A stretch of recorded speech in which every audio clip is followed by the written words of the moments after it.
Hello student, welcome back to Vidit commerce classes. पिछले video में मैंने आप लोगों को जो स्टाफिंग है इसके बारे में काफ़ी कुछ बताया था। रिक्रूटमेंट की प्रोसेस के बारे में बताया था, स्टाफिंग प्रोसेस के बारे में। रिक्रूटमेंट के मैंने आपको सोर्सेज बताए थे, इंटरनल और एक्सटर्नल, उनके एडवांटेज और डिसएडवांटेज ये सब डिस्कस किया था आप लोगों के साथ। ठीक है, आज हम लोग सिलेक्शन के बारे में बात करेंगे, सिलेक्शन की प्रोसेस के बारे में बात करेंगे और जो भी आपका पार्ट है इस वीडियो में, उस वीडियो में अब हम ये पूरे चैप्टर को कवर करेंगे, जो भी आपका रह गया पार्ट सारा। ठीक है, तो अब हम बात करेंगे सिलेक्शन की। सर ये स्टाफिंग की पॉइंट बाई पॉइंट हम बात कर रहे हैं। स्टाफिंग की प्रोसेस में मैंने आप लोगों को बताया था कि सबसे पहले रिक्रूटमेंट किया जाता है, तो मैंने आपको रिक्रूटमेंट के बारे में समझा दिया। अब हम बात करेंगे सिलेक्शन। तो सिलेक्शन किस तरह से किया जाता है। सिलेक्शन में ऐसे नहीं है कि एक बार डायरेक्ट एडवर्टाइजमेंट दे दिया और सिलेक्शन कर लिया इंटरव्यू लेके। तो जो बड़े बड़े ऑर्गेनाइजेशंस होते हैं तो वहाँ पे सिलेक्शन में भी काफ़ी तरह की लंबी प्रोसेस होती है। तो वो कैसे होती है, पहले सिलेक्शन का मीनिंग पर समझ लेते हैं। तो देखिए यहाँ पे क्या कह रहा है, selection is the process identifying and choosing the best candidate from within the organisation और from outside the most suitable person for the current position और फॉर द फ्यूचर पोजिशन। देखिए क्या कह रहा है, सिलेक्शन एक ऐसी प्रोसेस है जिसमें हम उन कैंडिडेटों को आइडेंटिफाई करते हैं या चूज करते हैं जो कि ऑर्गेनाइजेशन के अंदर से भी हो सकते हैं, यानी इंटरनल सोर्स हो सकते हैं, या आउटसाइडर्स को भी आउटसाइडर में सेलेक्ट करते हैं।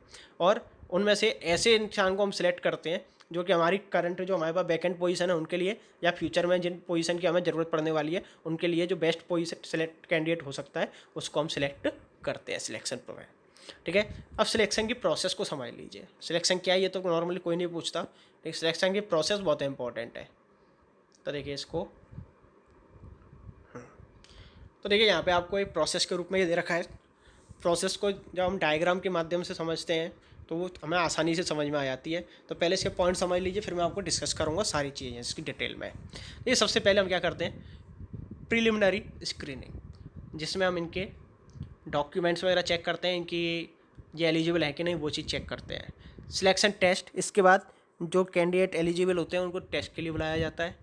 इसके बाद एम्प्लॉयमेंट इंटरव्यू, जो टेस्ट क्वालिफाई करते हैं उनका एम्प्लॉयमेंट इंटरव्यू होता है। एम्प्लॉयमेंट के बाद उनका रेफरेंस एंड बैकग्राउंड चेक किया जाता है, उनका पीछे बैकग्राउंड दिखाया जाता है कि भाई कहाँ से ये लोग आए हैं, किसने इसको रेफ़र किया है, तो उसके बारे में जानकारी ली जाती है। सॉरी, इससे पहले एम्प्लॉयमेंट इंटरव्यू के बाद मेडिकल एग्जामिनेशन होता है। मैं थोड़ा डायरेक्ट पहुंच गया।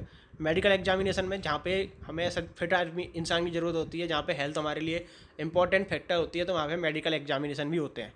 तो मेडिकल एग्जामिनेशन में देखा जाता है कि भाई इसको किसी तरह की कोई प्रॉब्लम तो नहीं है, जैसे आई साइट वीक तो नहीं है, ठीक है, ज़्यादा वर्क कर सकता है कि नहीं, प्रेशर ले सकता है कि नहीं काम का, कोई भी ऐसी बीमारी तो नहीं है सांस वगैरह की, तो उसका मेडिकल टेस्ट कराया जाता है। इसके बाद सिलेक्शन डिसीजन लिया जाता है कि भाई ये सिलेक्ट किया जाना है कि नहीं किया जाना।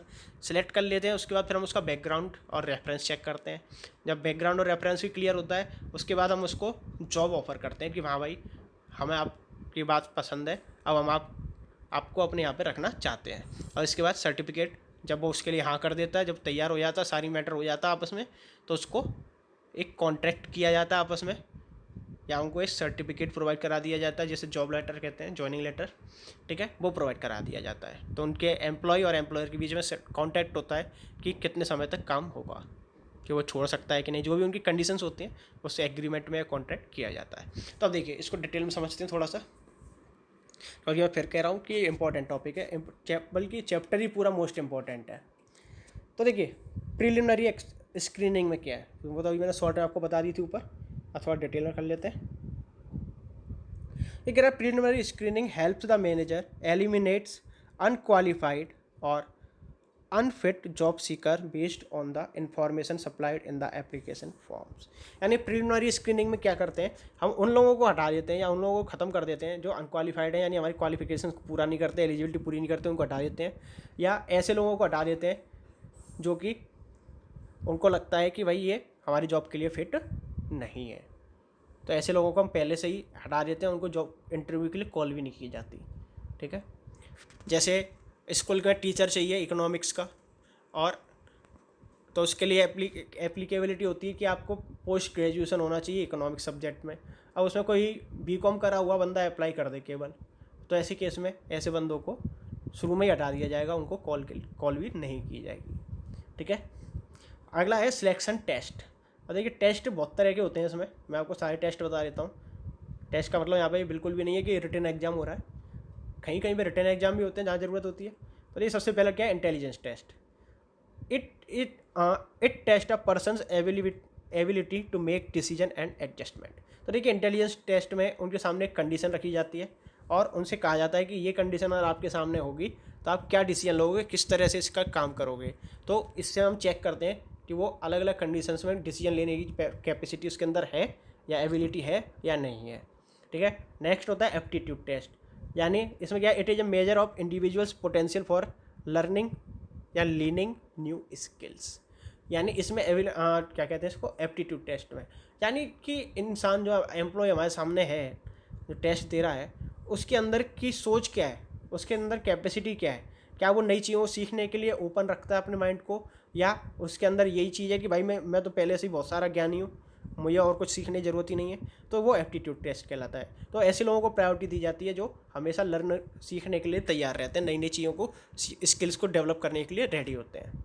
ठीक है, तीसरा है personality test. Personality test provide clues to a person's emotion.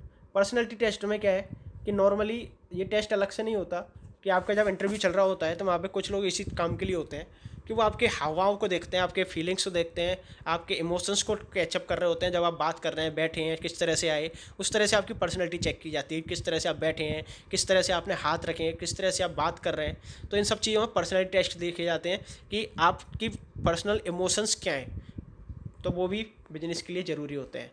इसके बाद trade test, it measures the existing skill of an individual. इसमें हम चेक करते हैं कि करंटली इस इंसान के अंदर क्या क्या स्किल्स हैं, ये क्या क्या नॉलेज रखता है। इसके अलावा इंटरेस्ट टेस्ट। इंटरेस्ट टेस्ट में क्या है, it allows to know the pattern of interest and involvement of a person. यानी इसमें हम ये देखते हैं कि इंसान का किन चीज़ों में ज़्यादा इंटरेस्ट है, क्या करने में उसको अच्छा लगता है, ताकि उसको जब जॉब ऑफ़र की जाए या पोस्ट ऑफ़र की जाए तो उसके इंटरेस्ट के अकॉर्डिंग उसको काम दिया जाए, अदरवाइज वो अच्छे से काम नहीं करेगा। जैसा मैंने ऊपर भी बताया था कि इंसान को ऐसा काम दिया जाना चाहिए जिस काम के वो योग्य हो, जिस काम में उसको इंटरेस्ट हो। ठीक है, तो इस तरह से हमारे टेस्ट हो गए। टेस्ट होने के बाद एम्प्लॉयमेंट इंटरव्यूज। अब ये टेस्ट हो जाते हैं तो उसके बाद इंटरव्यू लिए जाते हैं। तो देखिए इंटरव्यू में क्या क्या दिया जाता है, to find out suitability of the candidate for a specific post.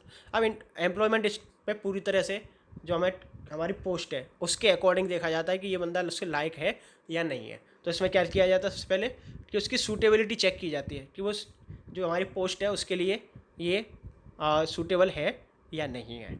दूसरा, to seek more information about the candidate. हमें कैंडिडेट के बारे में और कोई एक्स्ट्रा नॉलेज लेनी हो कि भाई आप इससे पहले क्या करते थे, कहाँ क्यों छोड़ दिया, आपने इससे पहले कहाँ कहाँ काम किया है, वहाँ पे क्या क्या आपके पास पोस्ट थी। तो इस तरह के सारे क्वेश्चन हम उनसे पूछ सकते हैं उनके बारे में और ज़्यादा नॉलेज लेने के लिए, उनकी क्या थिंकिंग है, क्या सब है, वो सब जानने के लिए। इसके अलावा to give the candidate an accurate picture of job with details of terms and condition and to clarify the his doubt. और इसके अलावा उसी इंटरव्यू में जो कैंडिडेट होता है उसे हम अपने बिजनेस के बारे में बताते हैं कि हमारा ये जॉब है उसके लिए हम किस तरह का कैंडिडेट ढूंढ रहे हैं और उसकी क्या क्या रेस्पॉन्सिबिलिटीज होंगी, ठीक है, क्या टर्म्स ऑफ कंडीशन होंगी बिजनेस में, ताकि उसके सारे डाउट्स क्लियर हो जाए और उससे वो डिसाइड कर सके, पर्सन जो एम्प्लॉय है आया है टेस्ट के लिए, वो खुद डिसाइड कर सके कि हाँ मैं इसके लायक हूँ, काम के लायक हूँ या नहीं हूँ, कि मुझे ये काम करना चाहिए, क्या ये मेरे लायक है या नहीं है। तो इस चीज़ का डिसीजन वो ले सके। तो ये चीज़ भी एम्प्लॉयमेंट इंटरव्यू में क्लियर कर दी जाती है। इसके बाद रेफरेंस चेक, जैसा मैंने कहा कि उसने जो रेफरेंस दिया है कि मैं जो एप्लीकेशन फॉर्म भरा गया तो उसमें उसने लिखा है कि मैं यहाँ पे काम किया, ये मेरे पास एक्सपीरियंस है, या वहाँ से रेफरेंस में दिया गया है, तो उसको चेक किया जाता है। इसमें क्या होता है, the prospective employer check the authenticity of the reference given by the applicant. कई बार क्या है कि कुछ किसी के कहने से भेजा जाता है कि भाई उस इंसान ने मुझे भेजा है आपके यहाँ पे काम करने के लिए, तो उसका चेक किया जाता है वास्तव में क्या वो रेफरेंस जो सही कह रहा है वो सही है। दूसरा, they conduct a search into candidates family background, past employment, education policy and, ठीक है, रिकॉर्ड्स etc। पुलिस रिकॉर्ड वगैरह, पॉलिसी क्या गया सॉरी, पुलिस रिकॉर्ड वगैरह उसके चेक किए जाते हैं, यानी उसका बैकग्राउंड चेक किया जाता है, उसकी फैमिली के बारे में उससे जाना जाता है कि उसका बैकग्राउंड, उससे पहले उसने कहाँ पे काम क्या किया, उसकी एजुकेशन क्या है, और कोई पुलिस रिकॉर्ड तो उसके खिलाफ नहीं है, यानी कोई FIR वगैरह दर्ज तो नहीं हुई है कि किसी तरह की आगे जाकर ऑर्गेनाइजेशन को उस एम्प्लॉय की वजह से कोई परेशानी हो। इसलिए वो चेक किया जाता है। इसके बाद अब सिलेक्शन का डिसीजन लिया जाता है, सारे टेस्ट वगैरह होने के बाद, बैकग्राउंड चेक करने के बाद कि हाँ ये कैंडिडेट को हमें सेलेक्ट करना है या नहीं करना है। जैसे ही कह रहा है, a list of candidate who clear the test and interview are generally consider for the final selection based on managers opinion. अब इनमें से जो इन्होंने टेस्ट क्वालिफाई कर लिया, इंटरव्यू क्वालिफाई कर लिया, तो उनकी लिस्ट तैयार की जाती है और मैनेजमेंट उनको उनकी प्रायोरिटी के आधार पर एक लिस्ट तैयार की जाती है और फिर देखा जाता है कि इनमें से किसको फाइनली सिलेक्ट करना है। इसके बाद मेडिकल और फिजिकल एग्जामिनेशन, उन लोगों का फिर मेडिकल और फिजिकल कराया जाता है। अब मेडिकल एक्सपर्ट और a certified clinic appointed by organisation has to certify whether the candidate is physically fit to the requirement of the specific job.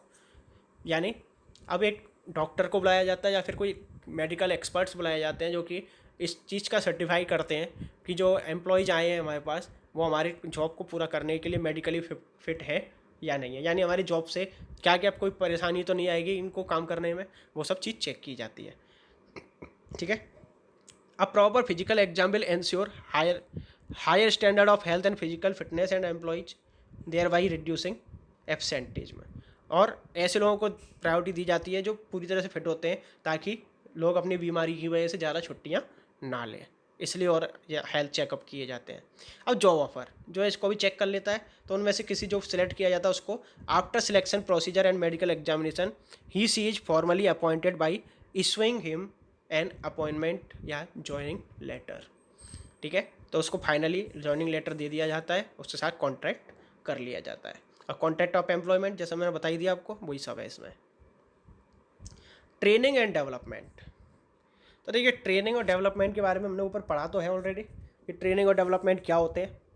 तो देखिए ट्रेनिंग की बात करें तो training is an act of increasing the knowledge and technical skills of an employee for doing a particular job efficiently.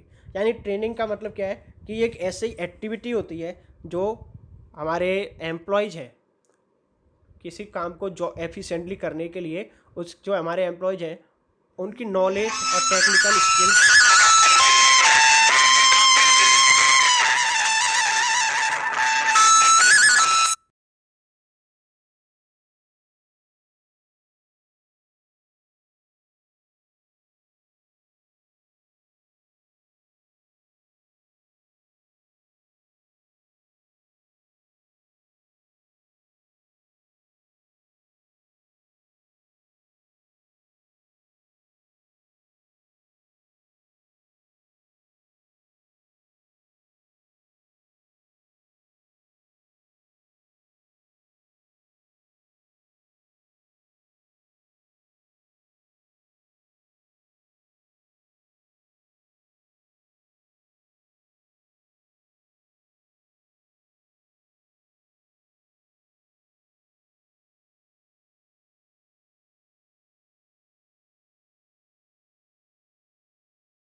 सो अब हम बात करते हैं ट्रेनिंग और डेवलपमेंट की। तो ट्रेनिंग क्या है और डेवलपमेंट क्या है, इसके बारे में हमने जैसा पहले भी थोड़ा डिस्कस कर चुके हैं हम आपके स्टाफिंग प्रोसेस में, लेकिन यहाँ पे हम थोड़ा उसके बारे में डिटेल में पढ़ने वाले हैं। इसमें क्या कह रहा है, training is an act of increasing the knowledge and technical skill of an employee for doing a particular job efficiently. तो जैसा मैं ऑलरेडी आपको डिस्कस कर चुका हूँ इस लाइन को, both existing employees and new employees get acquired with their jobs and this increase the job related skills. यानी ये ट्रेनिंग होती है, ये ज़रूरी नहीं है कि वो नए लोगों के लिए ही हो या न्यू एम्प्लॉयज़ के लिए ही हो, ये पुराने एम्प्लॉयज़ के लिए भी हो सकती है, जिससे वो ज़्यादा से ज़्यादा अपने जो जॉब है, जो काम है उनका, उसको करने के लिए अपने स्किल्स को डेवलप कर सकें। ठीक है, तो देखिए बेनिफिट क्या है, इससे ऑर्गेनाइजेशन को क्या बेनिफिट होता है ट्रेनिंग कराने से। इससे ऑर्गेनाइजेशन को ये बेनिफिट होता है कि सबसे पहले जो systematic learning leads to wastage of efforts and money. यानी ये जो ट्रेनिंग ना कराने से ये जो हमारे एम्प्लॉयज़ होते हैं, इन पर इनके द्वारा जो वेस्टेज किए जाते हैं टाइम का और मनी का और जो रिसोर्सेज हैं उनका, वो कम हो जाता है। ठीक है, तो उससे उसकी कॉस्ट कम होती है ऑर्गेनाइजेशन की। दूसरी बात ये कह रहा है, increases productivity thereby leading to increase in profit. Training की वजह से क्या होता है कि लोगों की प्रोडक्टिविटी यानी काम करने की, प्रोडक्शन करने की कैपेसिटी है वो बढ़ती है। तो इसकी वजह से जो हमारा ऑर्गेनाइजेशन होता है या बिजनेस होता है उसकी प्रॉफिट में इंक्रीज हो जाती है। तीसरा कह रहा है, equip the future managers to handle emergencies. यानी ट्रेनिंग से हम फ्यूचर के लिए जो मैनेजर्स बन सकते हैं उनमें से उनको ट्रेनिंग प्रोवाइड कराई जा सकती है, ताकि इमरजेंसी केस में हम उनको यूज कर सकें। कि बाई चांस हमारा करंट मैनेजर किसी वजह से काम नहीं कर पा रहा है तो हम उनमें से किसी को मैनेजमेंट दे सकें और वो अपनी ट्रेनिंग के अकॉर्डिंग वर्क कर सकें। ठीक है, और इमरजेंसी कंडीशंस को वो हैंडल कर सकें। Increases employee morale and reduces absenteeism. और ट्रेनिंग से क्या होगा कि लोगों के अंदर काम करने में जब उनको अच्छा लगेगा, उनको काम करना पसंद आएगा, तो उससे उनके मोराल में वृद्धि होगी, मोराल बढ़ेगा, उनका इंक्रीज होगा। और साथ साथ नॉर्मली ये कहा जाता है कि एम्प्लॉयज वही एब्सेंट होते हैं या तो जो ज़्यादा बीमार रहते हैं या जिनको अपने काम में इंटरेस्ट नहीं आता। तो वो कह रहा है कि ट्रेनिंग से एब्सेंटिज्म की भी समस्या जो होती है, प्रॉब्लम होती है, वो भी कम हो जाती है। नेक्स्ट कह रहा है effective response to changing environment. और ट्रेनिंग इस तरह से प्रोवाइड कराई जाती है एम्प्लॉयज़ को कि जो एनवायरनमेंट जो लगातार चेंज हो रहा है, जो टेक्निकल चेंजेज आ रहे हैं, लोगों की पसंद में चेंज आ रहे हैं, काम करने तरीक़ों में चेंज आ रहे हैं, तो उनके साथ कोऑर्डिनेशन बिठाने में भी उनको फ़ायदा होता है कंपनी को अपने एम्प्लॉयज़ के साथ, और इससे क्या होता है उनके रेस्पॉन्स भी पॉजिटिव मिलते हैं। अब इससे देखिए एम्प्लॉयज़ को क्या फ़ायदा मिलता है। हमने ऑर्गेनाइजेशन की तो बात कर ली कि ऑर्गेनाइजेशन को ये फ़ायदे होते हैं। अब देखिए एम्प्लॉय का क्या भला होगा ट्रेनिंग से। पहली बात, better career opportunity due to improved skill and knowledge. अब क्योंकि देखिए ट्रेनिंग से उनकी स्किल्स बढ़ गई, नॉलेज बढ़ गई, तो अब उनके पास फ्यूचर में अच्छी जॉब ऑफर, अच्छी उनके पास स्किल जो अपॉर्चुनिटीज होंगी जॉब की, उनको बेटर हो जाएंगी। क्योंकि अभी तक जब वो आए थे इस कंपनी में उनके पास ट्रेनिंग नहीं थी, तो वो काम करना नहीं जानते थे, इसलिए उनको लो लेवल मिला। अब क्योंकि वो स्किल्ड हो चुके हैं, नॉलेज मिल गई उनको ट्रेनिंग से, तो अब वो आगे कहीं पे काम करेंगे तो उनको बेटर अपॉर्चुनिटीज मिल सकती हैं। पहला फ़ायदा तो ये हो गया। Second, higher earning leads to higher earnings. Sorry, यहाँ पे अर्निंग लिख गया है, हायर लर्निंग्स होगा यहाँ पे। Higher learnings leads to higher earnings. यानी जितना आप कोई एम्प्लॉय जितना ज़्यादा सीखेगा, जितना अपना स्किल डेवलपमेंट करेगा, नॉलेज बढ़ाएगा, उतना ही उसकी अर्निंग्स बढ़ती चली जाएंगी। थर्ड कह रहा है ये improves efficiency in handling machine. यानी देखिए नई टेक्नोलॉजी आ रही है, नई नई मशीनें आ रही हैं, तो उन मशीनों को चलाने के लिए भी ट्रेनिंग की ज़रूरत होती है। तो इससे ये क्या कह रहा है कि ट्रेनिंग की वजह से उनकी जो नई नई मशीनें उनको हैंडल करने की एफिशिएंसी भी एम्प्लॉयज़ में बढ़ जाती है। तो जब जो अपनी एफिशिएंसी को बेटर कर लेता है उस ट्रेनिंग से, उसको ज़्यादा चांस मिलते हैं काम को आगे बढ़ने के। ठीक है, और नेक्स्ट कह रहा है improve satisfaction and morale of employee. और ट्रेनिंग मिलती है तो लोगों को लगता है कि हाँ हम कुछ सीख रहे हैं, हमारे अंदर कुछ बेटर हो रहा है, हमारा डेवलपमेंट हो रहा है, तो उससे जो हमारे एम्प्लॉय होते हैं उनका सेटिस्फेक्शन लेवल भी हाई होता है, उनका मोरल भी हाई होता है। ठीक है, हम बात करें डेवलपमेंट की। तो देखिए डेवलपमेंट में क्या कह रहा है ये, एक मिनट, हाँ, development refers to the learning opportunity designed to help employees grow. It covers not only those activities which improve job performance but also those which brings about growth of the personality. यानी development में दोनों चीज़ शामिल होती हैं। आपकी training तो है ही, आपके स्किल को डेवलपमेंट किया जा रहा है, इसके अलावा डेवलपमेंट में आपको एक एम्प्लॉय को ऐसे चांसेज या ऐसी अपॉर्चुनिटीज़ भी प्रोवाइड कराई जाती हैं जिससे वो खुद की जो पर्सनैलिटी है, जो खुद का वो उसका लेवल है, उसको भी वो डेवलप कर सकता है, उसकी पर्सनल ग्रोथ भी हो सकती है। तो देखिए इसमें डिफरेंस समझ लीजिए। ये कह रहा है it is a process of increasing knowledge and skill, यानी ट्रेनिंग में हम केवल नॉलेज और स्किल्स को बढ़ाते हैं, जबकि डेवलपमेंट में it is a process of learning and growth, ये प्रोसेस होती है सीखने की और अपना ग्रोथ करने की। सेकंड क्या कह रहा है ट्रेनिंग में, it is to enable the employee to do the job better, यानी ट्रेनिंग इसलिए प्रोवाइड कराई जाती है कि वो लोग अपना काम और अच्छे तरीके से कर सकें। लेकिन डेवलपमेंट में क्या है, it is to enable the overall growth of the employee, यानी इसमें केवल किसी काम के लिए ट्रेनिंग नहीं सिखाया जाता, डेवलपमेंट में उसका ओवरऑल डेवलपमेंट करने के लिए कोशिश की जाती है। थर्ड क्या कह रहा है ट्रेनिंग में, it is A job oriented process, यानी ये केवल जॉब से रिलेटेड होती है, यानी जो उसको काम सौंपा गया रहा है उसी काम के बारे में उसको सिखाया जाता है, उसकी ट्रेनिंग दी जाती है, उसी से रिलेटेड उसको स्किल्स से सिखाई जाती हैं। लेकिन प्रोडक्ट डेवलपमेंट में क्या है, it is a career oriented process, तो इससे उसके कैरियर में आगे बढ़ने के उसको चांस मिलते हैं, तो उसको हम कहते हैं उसका डेवलपमेंट। ट्रेनिंग मेथड्स में से आपका एक एक नंबर के क्वेश्चन भी बन सकते हैं, केस स्टडी भी पूछी जा सकती है और डायरेक्ट क्वेश्चन भी पूछा जा सकता है। ठीक है, तो देखिए दो तरह की होती है हमारी ट्रेनिंग, एक होती है ऑन द जॉब और एक होती है ऑफ द जॉब। यानी ऑन द जॉब का मतलब समझ लीजिए, पहले मैं आपको मीनिंग बता देता हूँ। ऑन द जॉब का मतलब होता है कि आपको सीधा सिलेक्ट करके आपको जॉब पे लगा दिया जाए और आप काम करते करते सीखें। तो काम करते करते सीखने के कई तरह के तरीके हैं अलग से, तो देखिए उनको समझ लेते हैं। सबसे पहला ये क्या कह रहा है, अप्रेंटाइसशिप। देखिए अप्रेंटाइसशिप में क्या होता है कि सबसे पहले कह रहा है apprenticeship programme put the trainee under the guide of a master worker, यानी इसमें क्या है कि जो नया ट्रेनी बंदा होता है, इंसान होता है, एम्प्लॉय होता है, उसको किसी मास्टर यानी जो एक्सपीरियंस्ड वर्कर होता है उसके साथ लगा दिया जाता है, उसके अंडर में लगा दिया जाता है, ताकि वो उसको देख के उससे सीख के काम को सीख सके। दूसरा ये कह रहा है इसमें the trainee receive stipend while learning so that he she can enjoy earn while you learn scheme, यानी वो ये कह रहा है कि इसको जब काम वो सीख रहा होता है ट्रेनिंग, तो अभी उसको कुछ स्टाइपेंड के रूप में सैलरी दी जाती है, तो इससे उसको अच्छा रहता है उसके लिए, क्योंकि वो सीखने के साथ साथ कमा भी रहा है। ठीक है, एक तो वो स्किल डेवलपमेंट कर ही रहा है, जिसे आप नॉर्मली प्रोबेशन पीरियड कहते हैं कि जब भी कोई इंसान को नॉर्मली होता है सिखाया जाता है तो वो कहते हैं कि इतने टाइम तक प्रोबेशन पीरियड में होगा और बाद में सैलरी बढ़ जाएगी, तो वो प्रोबेशन पीरियड ट्रेनिंग पीरियड ही होता है जिसमें ट्रेनिंग दी जाती है। ठीक है, तो ये तो बात हुई आपकी अप्रेंटिसशिप की। सेकंड है कोचिंग आपने ट्यूशन के लिए शब्द सुना है, नहीं, कोचिंग का सही शब्द होता है कि कोई ऐसी जगह जहाँ पे आपको कोई स्किल डेवलपमेंट या कोई स्किल सिखाई जाती है, कोई चीज़ सिखाई जाती है, तो इसलिए ट्यूशन को भी कोचिंग दे दिया जाता है, क्योंकि वहाँ पे आपको पढ़ना सिखाया जाता है, चीज़ें सिखाई जाती हैं। ठीक है, तो देखिए इसमें क्या क्या दिया जाता है। In this method the superior guides and instruct the trainee as a coach. देखिए उसमें तो पहले में क्या था,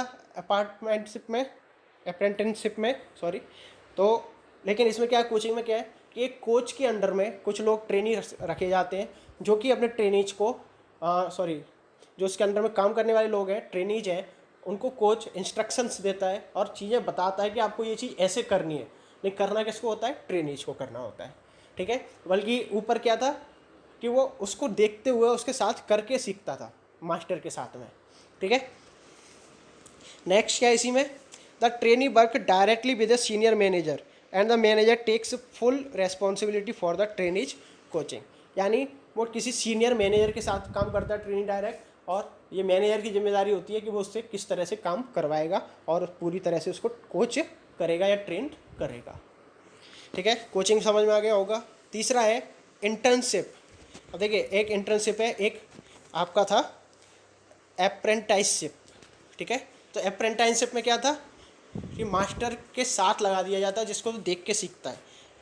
इंटर्नशिप क्या होती है, ये कह रहा है the educational institutes enters into a contract with business firm or corporates for providing practical knowledge to its student by sending them to business organization for gaining practical experience। तो देखिए इंटर्नशिप में क्या ये जॉब के लिए नहीं होता है डायरेक्टली, ये स्टूडेंट्स के लिए प्रोग्राम होता है। जैसे MBA करते हैं लोग, मैनेजमेंट के लोग जो इंजीनियरिंग कर रहे होते हैं या फिर ऐसे कोई भी कोर्स कर रहे होते हैं जिनमें प्रैक्टिकल एक्सपीरियंस की ज़रूरत होती है, तो उनके लिए कुछ कंपनियों के साथ कॉन्टैक्ट करते हैं कॉलेज या यूनिवर्सिटी कि आप हमारे यहाँ पे जो स्टूडेंट है वो हमारे कोर्स के ड्यूरिंग में ही टाइम पीरियड में आपके यहाँ पे 6 महीने की 1 साल की ट्रेनिंग पूरी करेंगे। ठीक है, जैसे चार्टर्ड अकाउंटेंट में होता है कि कुछ टाइम ट्रेनिंग करते हैं CA के साथ में, तो वो क्या है कोर्स का हिस्सा होता है, तो इसको हम क्या कहते हैं इंटर्नशिप। तो इसमें काम सीखता है वो, लेकिन उसको वो जॉब ऑफर नहीं होता। ठीक है, इसके बाद जॉब रोटेशन। जॉब रोटेशन में क्या होता है, the kind of training involve shifting the trainees from one department to another और from one job to another. यानी जॉब रोटेशन में क्या है कि एक जॉब के इंसान को ट्रेनिंग को दूसरे जॉब पर लगा दिया जाता है, दूसरे को तीसरे पे, यानी इसमें आपस में उनके डिपार्टमेंट उनकी जॉब चेंज करते रहते हैं, उनकी पोस्ट चेंज करते रहते हैं ताकि वो हर तरह का काम सीख सकें। इसके अलावा क्या कह रहा है, job rotation allow trainee to interact with other employees facilitating future cooperation among department. और इससे क्या होगा कि उसको अलग अलग तरह के एम्प्लॉय से मिलना का चांस मिलता है, उनके साथ काम करने का मौका मिलता है, जिससे फ्यूचर में सभी डिपार्टमेंट के बीच में आपस में एक कोऑपरेशन इस्टेब्लिश किया जा सके। ठीक है, तो ये तो बात थी सब कि डायरेक्ट उससे काम कराते हुए उसको सिखाया जाए कि काम भी कर और सीख भी। ठीक है, लेकिन दूसरी चीज़ होती है ऑफ द जॉब ट्रेनिंग। इसमें काम कराया नहीं जाता, यानी इसको सीधे ऑफिस में या ऑर्गेनाइजेशन में नहीं भेजा जाता। इनको काम सीखने के लिए कुछ इंस्टीट्यूट बनाए गए हैं, वहाँ पर इनको सीधा पहले सीखने के लिए भेजा जाता है, वहाँ पे सीखने आने के बाद फिर इनको जॉब पे अप्लाई किया जाता है, तो उसको हम कहते हैं ऑफ द जॉब, यानी जॉब से अलग सिखाया जाए जॉब। तो देखिए इसकी क्या क्या मेथड है। क्लासरूम लेक्चर्स कॉन्फ्रेंस, ये क्लास में बैठा के कोई टीचर इनको प्रोजेक्टर के माध्यम से, बोर्ड के माध्यम से या किसी भी तरह के मॉड्यूल या मॉडल के हिसाब से, केस स्टडी के हिसाब से जब इनको क्लास में या कॉन्फ्रेंस में सिखाया जाता है तो उसको कहते हैं क्लासरूम लेक्चर कॉन्फ्रेंस। तो ये ऑफ द जॉब ट्रेनिंग है, क्योंकि इसमें हमने जॉब पे उनको नहीं लगाया है। नेक्स्ट है फिल्म्स। फिल्म का मतलब है कि कुछ वीडियोज उनको दिखाई जाए जिसमें उनको बताया जाए कि कौन सी चीज़ किस तरह से हो रही है, जिसमें टीवी पे या बड़ी स्क्रीन पे बैठा के उनको मूवी टाइप में दिखाई जाती है कि ये चीज़ ऐसे होती है, ये चीज़ ऐसे होती है, पूरी ट्रेनिंग प्रोवाइड कराई जाती है ओरली वीडियो के माध्यम से। ठीक है, तीसरा कह रहा है केस स्टडी। केस स्टडी कह रहा है कि cases are developed from the actual experience of organisation. Cases represent attempt to describe and accurately as possible real problem that manager have faced. तो ये केस स्टडीज में क्या होता है कि जो पहले ऑर्गेनाइजेशन के अंदर मैनेजमेंट के द्वारा जो फील किया गया, जो फेस किया गया, जो भी प्रॉब्लम्स थी, जो केस थे, उनको नए ट्रेनिज के सामने रखा जाता है और उनको सिखाया जाता है कि इन अलग अलग केसेज में मैनेजमेंट ने किस तरह से काम किया, तो इस तरह से उनको सीखने का मौका दिया जाता है। ठीक है, इसके बाद है कंप्यूटर मॉडलिंग। ये कह रहा है stimulates the work environment by programming a computer to initiate some of the realities of the job and allows learning to take place. यानी इसमें क्या है, कंप्यूटर में एक प्रोग्राम इस तरह का किया जाता है कि वो एक गेम टाइप हो जाता है इसमें कि जॉब के जो प्रोग्रामिंग है वो की जाती है, जिसमें बिल्कुल ऐसा एनवायरनमेंट होता है कि आप बिल्कुल जॉब पर ही हो और जो लर्नर्स हैं, जो ट्रेनीज हैं, उनको अपने हिसाब से उसमें काम करने का मौका दिया जाता है ताकि वो अपने हिसाब से ये डिसीजन ले सकें कि अब हम यहाँ पे क्या करेंगे, यहाँ पर होते हम क्या होते तो क्या करते, इस तरह का उनको करने का मौका दिया जाता है। एक है वेस्टिब्यूल ट्रेनिंग। देखिए वेस्टिब्यूल ट्रेनिंग का मतलब क्या होता है, ये तरह से एक स्कूल है जहाँ पे सिखाया जाता है। यहाँ पर क्या है, पूरा उस एरिया का एनवायरनमेंट एक ऑर्गेनाइजेशन या फैक्ट्री की तरह बना दिया जाता है, जहाँ पर जो भी ट्रेनीज होते हैं उनको काम करने का मौका दिया जाता है। ये एक्चुअल ऑर्गेनाइजेशन नहीं होता, एक तरह से उसके मॉडल्स होते हैं। तो देखिए क्या कह रहा है इसमें, employees learn their jobs on the equipment they will be using but the training is conducted away from the actual work floor. यानी इसमें क्या है वेस्टिब्यूल में कि एक्चुअल मशीन्स पे उनको काम कर सीखने का मौका मिलता है, लेकिन वो एक्चुअल जो फैक्ट्री है उससे दूर होती हैं। वो मशीनें केवल उनको सिखाने के लिए होती हैं, उनसे एक्चुअल में कोई प्रोडक्शन नहीं होता है। ठीक है, तो वो एक तरह से मॉडल की तरह सिखाने की प्रैक्टिस है रियल मशीन के द्वारा। और लास्ट है इसमें प्रोग्राम्ड इंस्ट्रक्शंस। और इंस्ट्रक्शंस जब प्रोवाइड कराए जाते हैं, जैसे कह रहे हैं जिस method incorporates a pre arranged and proposed acquisition of some specific skill और जनरल नॉलेज। तो इसमें क्या है कि इसमें एक तरह से इंस्ट्रक्शंस प्रोवाइड कराए जाते हैं जिससे स्किल्स डेवलप की करी जा सके उन लोगों की ट्रेनेज की, और उनकी नॉलेज को बढ़ाया जा सके काम के बारे में, क्योंकि काम के बारे में सीखें, फैक्ट्री के बारे में सीखें, अपना डेवलपमेंट कैसे करना है, काम कैसे करना है, उसके लिए इंस्ट्रक्शंस प्रोवाइड कराए जाते हैं। तो ये उसके लिए होता है। ठीक है, तो that's all for this chapter. अच्छा लगा हो तो लाइक ज़रूर करें, दोस्तों के साथ शेयर करना ना भूलें, जाते जाते लाइक करें, और सब्सक्राइब नहीं किया है अगर आप लोगों ने अभी तक तो सब्सक्राइब करना ना भूलें, और बेल आइकॉन को ज़रूर ऑन कर दें ताकि आपको नेक्स्ट वीडियो जब भी अवेलेबल हो आपको मिल जाए। Thank you very much.